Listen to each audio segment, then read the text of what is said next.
lecture.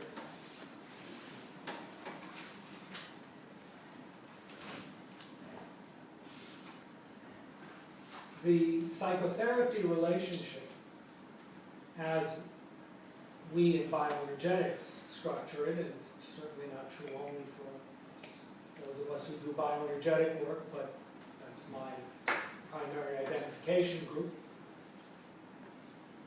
is inherently reparative of damage to narcissistic deformations. It's inherently reparative. The focus on the patient's primacy, the deference to the patient's agenda,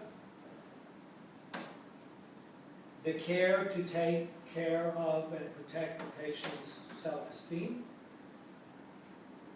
These are all directly aimed at living out, or creating anyway the possibility for the patient to live out narcissistic needs. Narcissistic needs are needs for respect, admiration, appreciation, admiration, idealization. Notice I did not say love, I did not say compassion, I did not say sympathy, I did not say caring. Those are not part of narcissistic processes. There are different energetic forces at work. They have a different effect on the body. They do different things. Admiration, appreciation causes inspiration, as Ron Robbins taught years ago. It causes, that's not love, that's different. Love does something else.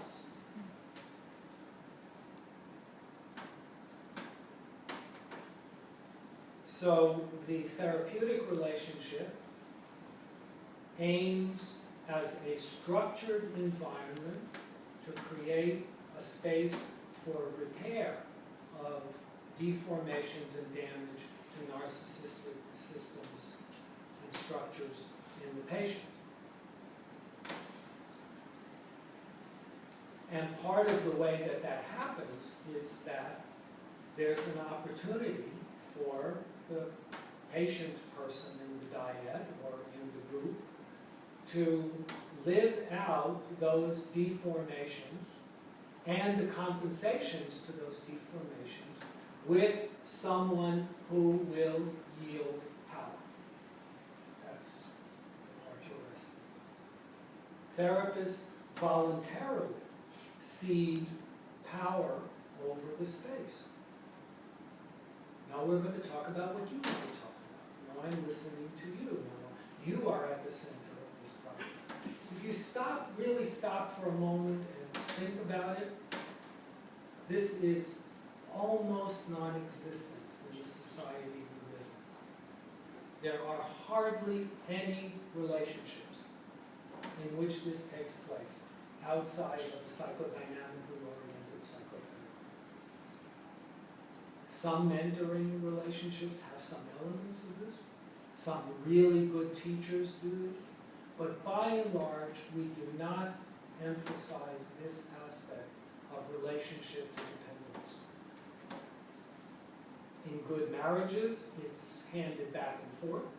In good parenting, it's handed back and forth. Handed back and forth.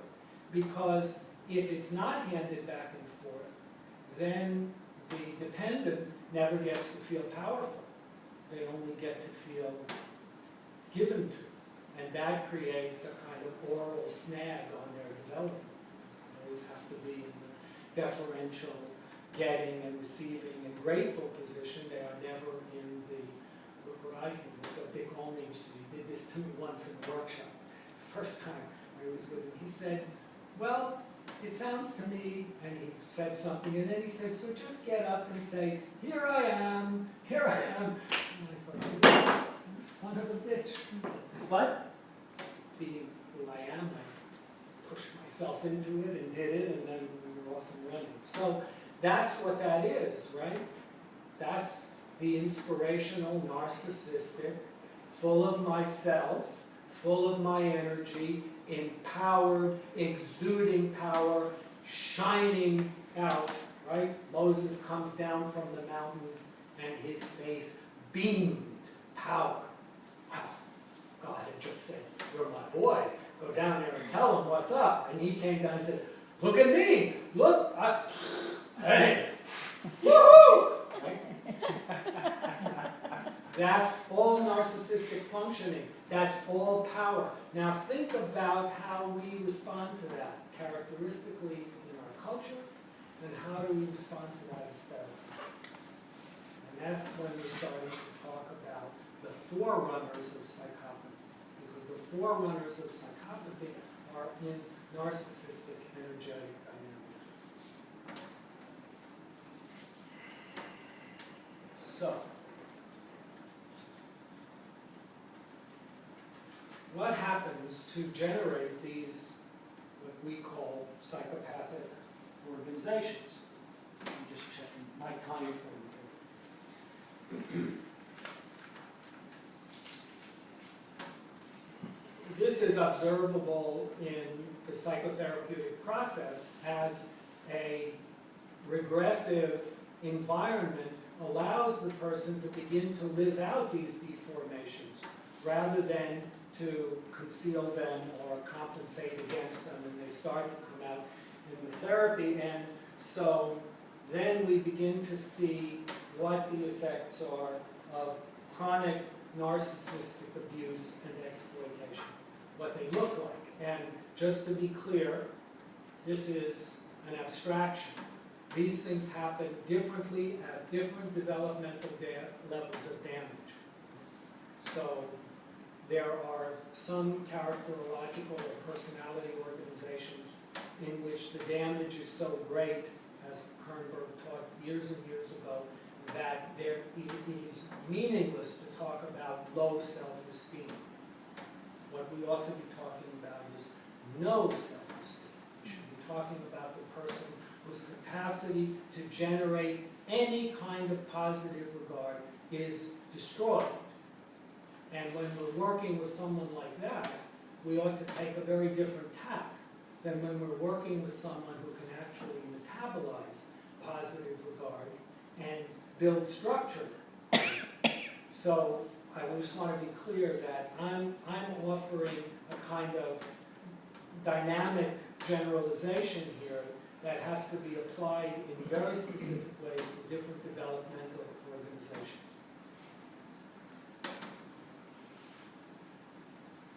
When systems of positive self-regard are very severely damaged, and this is a beef that I have with some of the modern ideas about psychotherapy, even among body-oriented psychotherapists, this idea of self-regulation, which has become very big. Presumably self-regulation is of benefit because it leads to positive self-regard. I'm able to manage myself, to modulate what I'm doing, and that enables me to keep contact with you, and then you feel good about me, and I feel good about me because you feel good about me, we feel good about each other. And the problem with that is you can only self-regulate what you have a self to regulate. And if you don't have much structural capacity for positive self-regard, then the invitation to appear to be regulating yourself becomes an endless trap of failure and humiliation. As you pretend to be regulating yourself and feeling really good about the great work you're doing and how you're able to modulate your feelings, when in fact internally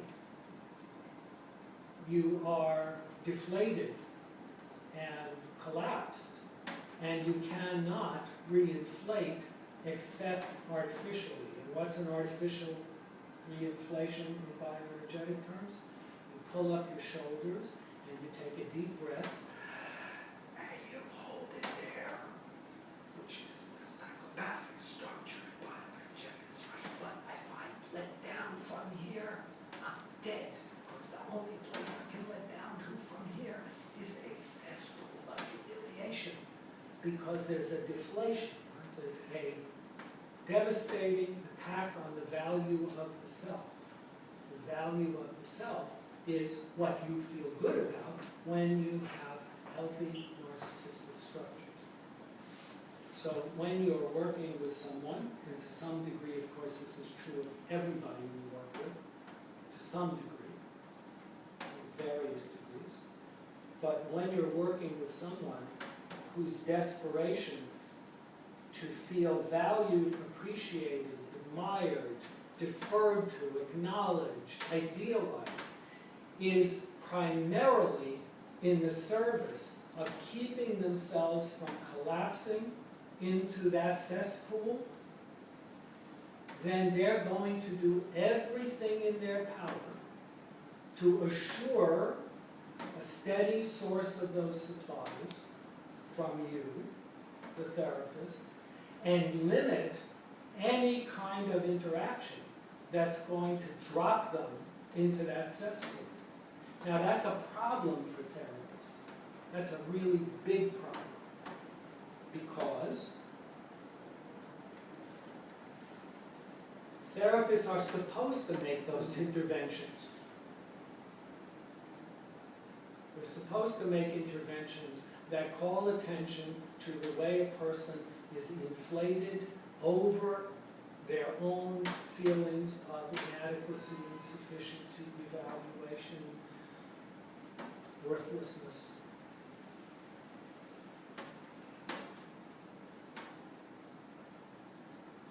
So now, in very abstract terms, we have a person who is driven, compelled to assure at all times that they are the most important person in the room, the center of all the energetic attention, valued, appreciated, admired, acknowledged, at all times. Anything less than that is intolerable, unbearable, unworkable, unmanageable.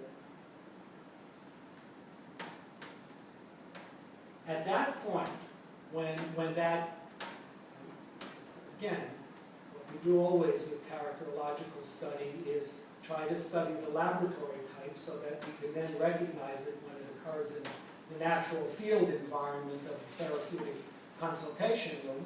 In that kind of laboratory version, then, for that person, nothing else matters. You don't matter. Your feelings don't matter. Your value as a person doesn't matter. Your needs for centrality don't matter. Your need to be admired as a great therapist doesn't matter. The success of your interventions don't matter, except insofar as they can fill some small spot of this desperate craving for admiration, appreciation, positive regard, which I, your patient, will not be able to metabolize. It's like heroin. You don't metabolize heroin. You don't build structure on it. You get a fix. It lasts for a while. Then it wears off. Then you need another one. That's the self-regulation. I need another one. And your needs, your suffering, your sensitivities don't matter.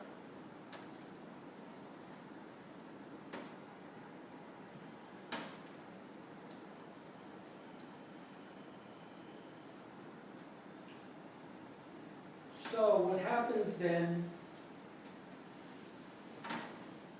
is that there's a drive to feel better. The drive to feel better is a response to a certain set of somatopsychic states. I'm only going to mention them very briefly, but they matter. It matters what traumatic, what Elaine called chronic relational trauma, which is the best phrase I've heard for it. What kind of trauma took place? It's not all the same. The energetic nature of the trauma matters. So this is a person who's trying to feel better than being in a state of devastating deflation. Now you deflate someone by hitting them as hard as you can in the solar plexus, which is the chakra for power, causing them to come over.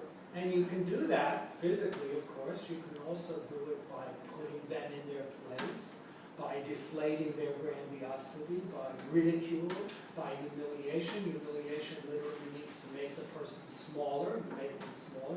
Oh boy, don't you think, whoa, look at him, he's so full of himself, right? These are all essentially, in energetic terms, they are blows to the solar plexus that cause the body to collapse in on itself.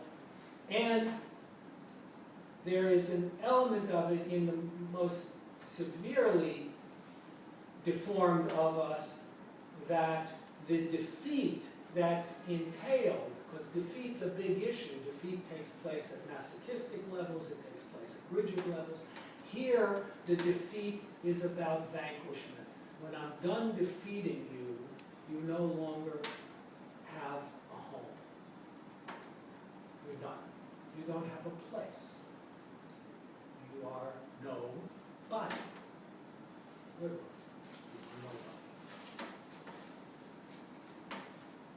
So we understand this a kind of empathic, intuitive, somatopsychic level, or somebody teaches us, if we don't understand it on those levels, some smart, caring supervisor says, you can't talk to your patients that way.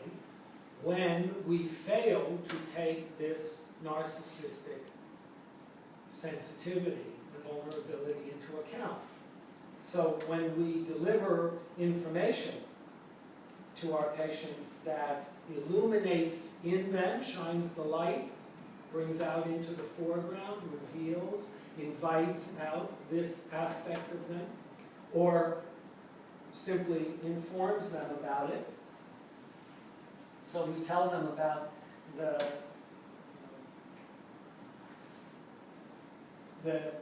ways in which they are organizing themselves in order to manage this grave state of affairs inside their own bodies.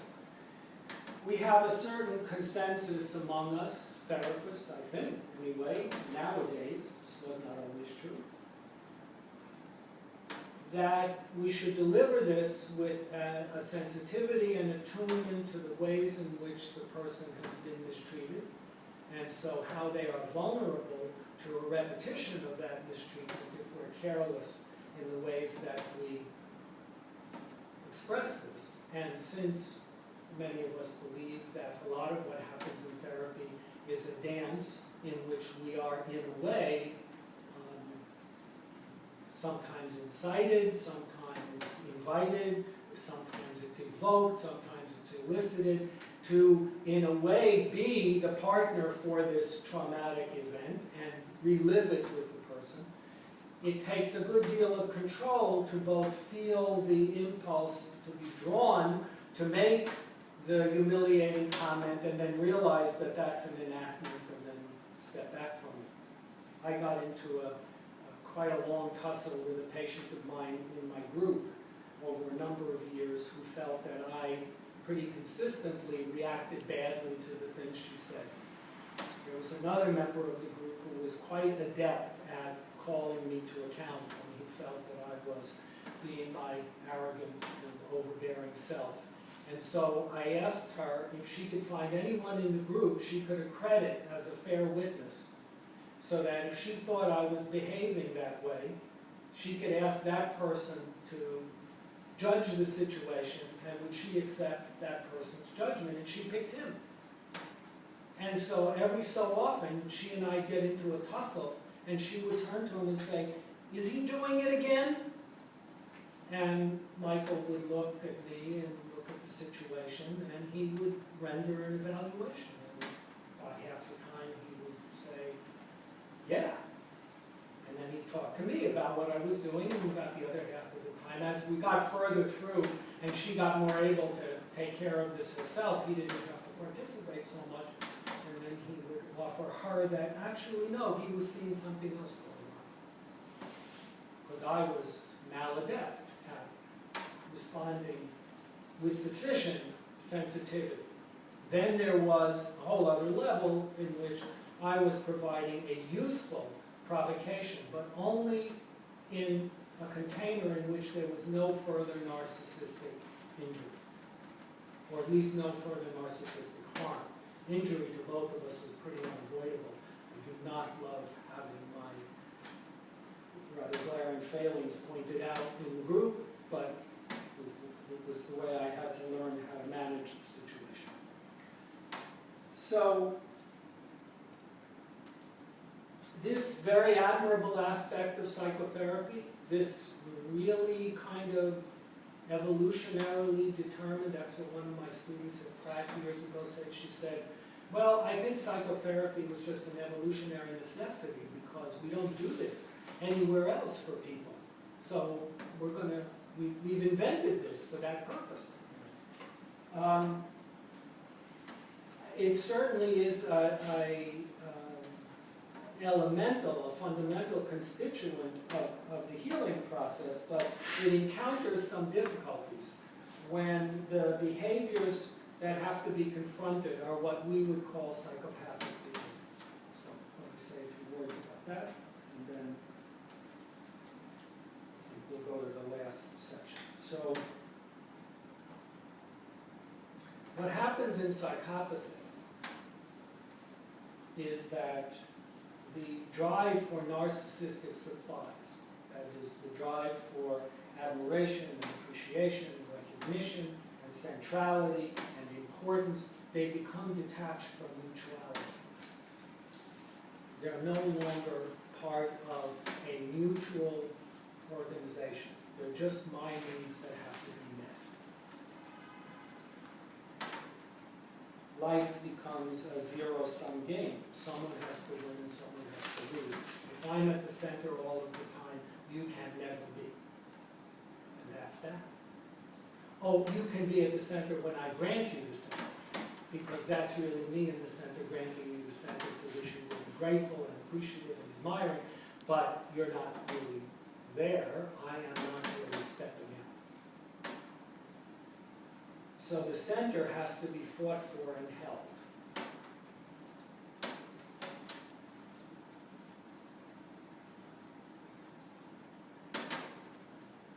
So two things can happen here. In very early developmental damage, early developmental trauma, chronic relational trauma early in life, the capacity for sympathy and compassion does not develop. In order for that to develop, there has to be some preliminary mutuality, and the child has to have some experiences of being powerful and ceded to and recognized. Oh boy, look what you can do. Oh, isn't that wonderful? Oh, you're so good. There has to be at least some of that, so that there's some beginning mutuality. In very early structures with schizophrenic and borderline people, mostly that doesn't happen. In older organizations where there's somewhat more sense of I'm here, I kind of belong here, I know pretty much, I have a steady, organized self that goes from day to day, then if the level of organization, the greatest harm, so to speak, the organizing harm is at the level of narcissistic functioning, then sympathy and compassion have to be suppressed. They get in the way. I'm not talking about empathy. Empathy is a tool in which, by some miraculous twist of evolutionary capacity, we are able to intuit, experience, non-verbally process what other people are going through. It's just a tool. It does not imply sympathy, it does not imply compassion, it does not imply kindness, it does not imply love. It's a tool. We all have it to one degree or another. I think it's largely incorrect to say, I know we use it this way now, I'm only talking to you as therapists, I'm not talking to the people out there. It's largely, renders it largely a useless concept from a therapist standpoint to say about people in the world, oh, he's very empathic, when what we should say is, oh, he's very kind, or he's very compassionate, or he's very loving, or he's very caring. Or to say that someone's very unempathic, when what we should say is he's a bastard, or he's unkind, or he's manipulative to the point of excluding the other from the process. Why is empathy a twist of evolutionary? Well, because Darwin, well, this is now you got me going here, because the whole question of, is altruism an evolutionary product that ultimately fits the schema of Darwinian evolution that enables the perpetuation of the species, which is Darwin's idea about evolution, which is only one idea, because I don't know why perpetuation of the species is so important. So if you take that as your starting place, then you could argue that empathy forwards the project of the procreation and continuation of the species. But why?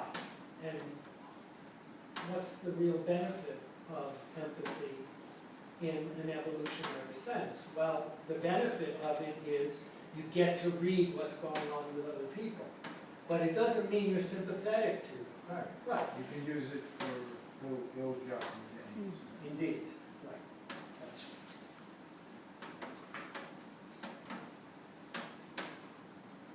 So here's a person who can't have the experience that all of you had earlier. They can't be embodied in a group environment and say, I feel strong, I feel powerful, I feel energized, without mobilizing in the others in the room a malevolent, malicious attack on them designed to take the center and hold it. Just think about what you read in the newspaper every day. This is so central to the way human beings organize our lives. It's frightening. And they also, therefore, can't say, well, I feel powerful, and I feel strong, and I feel influential, and I feel that I can exude, express, embody, convey my power to you, and that's okay, and it's a good thing, and I feel good about myself, and I can still feel good about you. Or I cannot feel good about you and do all of that, and that's okay, right, and do all of that.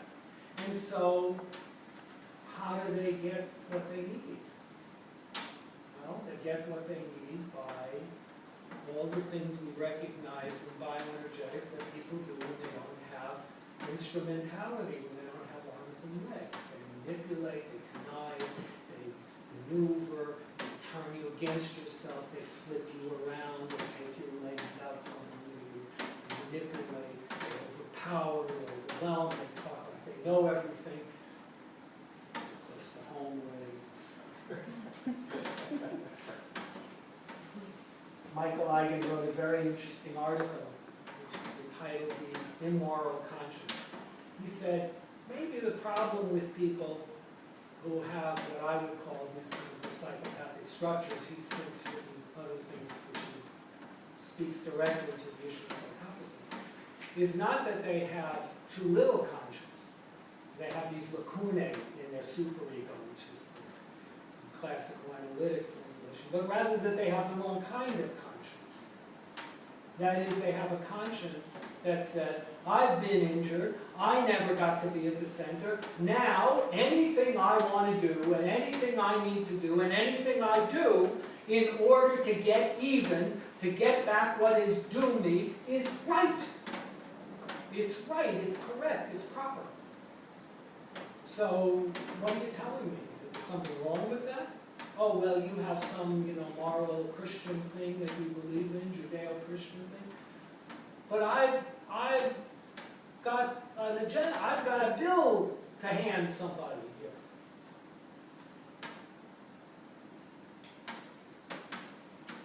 So this is, to whatever extent there is a psychopathic element, let me change that. To whatever extent there are narcissistic deformations in a person's personality organization, those deformations will come through in the psychotherapy with you study.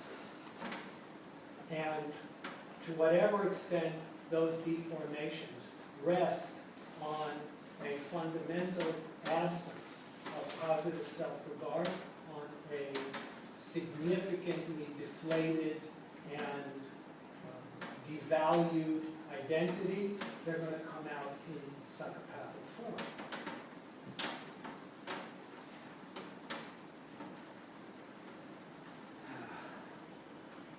I have a couple of vignettes, but I'll give you one. Let me give you one. So this is a man I've worked with for quite some time, Paul Larry. He's had a number of relationships in the time that he's seen me. He's a very successful, accomplished man, and very interestingly, in what he does, which is in the human services domain, he's not a therapist. He's very successful, in part because he's regarded as sincere and caring and helpful and kind and egalitarian and smart. And he is all those things, actually. In his personal relationships with the women in his life, he would reach a point with each one of them where he would find some critical flaw in the woman and eventually reject her. And the first relationship he was in, which ended, I think, just before he came to see me, which was actually probably a very good relationship, the issue on which the relationship foundered would seem to be, to most of us, if I told you what it was, so relatively insignificant to the health of the relationship, it was hard to figure out why that mattered. You know, it was like, do we buy an American car or a foreign car? Really want, I will never own a foreign car. But I love my Toyota, I don't really want to buy a Ford. That's it. I can't possibly be with somebody who wants a foreign car. It's like that. But here's the part as a way of introducing the therapist side of this that I want to talk about. So he got involved with a woman, this is maybe the third or fourth relationship he's been in the time he's seen me. He gets involved with this woman, and he's telling me about her, and I'll tell you that I've seen them a couple of times as a couple. I don't generally see people in both couple and individual therapy. If I see a couple, my system is that the couple then becomes my patient, and their welfare is the welfare I'm pursuing, and that doesn't always work out for a person who might be seeing me individually, so I don't do it. Very occasionally. But I will occasionally see an individual patient with their spouse or significant other to try to help clarify whatever's going on in the communication for my patient that they want to be able to say more clearly, more directly. So I got to see them together much later on. But early on, before I had met her, he had a lot of complaints about her, and they sounded pretty reasonable. And when he relayed to me what had happened between them, I could empathize with and sympathize with his criticisms and what he found so injurious in her behavior, and I supported that, and I accepted, and I said, boy, you're kind of taking a beating here, and I wonder what that means for you. And then after a while of this happening over and over, it began to feel a little repetitive to me. And finally one day I found myself, I hadn't really thought it through in advance, I found myself saying to him, Larry, if you want to talk to me about the way your then girlfriend is abusive to you and mistreating you, I'm absolutely always available to hear that. But if you want to use her as a punching bag to express all this negativity, and then you want to tell me about it and tell me why it's justified to do that, I'm not doing that anymore. That's not for real. Because it had become evident for me, and this is a judgment, and if you were working with him, you could have come to a really different conclusion about this. So I'm not asking you to agree with me. I'm telling you, I made the judgment that at this point, this was satisfying an old agenda of his to be interpersonally abusive, to find flaw and failing in this woman who was not as enlightened as he, and not as insightful, and didn't want to be in psychotherapy in the same way that he wanted to be in psychotherapy, and I didn't want to participate. That is, I would listen, but I would have the prerogative to point out to him that that's what he was doing. Then he married her. Didn't really talk to me about it. Didn't talk to most of his friends about it. Didn't understand why they got married. And then he married her. So this has been going on. Then I saw them together. And what I saw in that situation was that he would attack her, really, character, which is what happens in psychopathy. Right? The attack is on you as a person, and your value, and your uprightness, and your honesty, and your authenticity, and your sincerity. And then, when she'd crack a little bit, which was not easy, because she didn't crack very easily, and she'd start to say, well, okay then, I guess there's, there's nothing here then, we're not. He would, I have one of the chairs in my office rolls. He would literally, I mean that, literally, roll his chair across, get right up in close to her, and reassure her that he was sure they could work this out. So he'd bang her and send her reeling, and then he'd roll right in,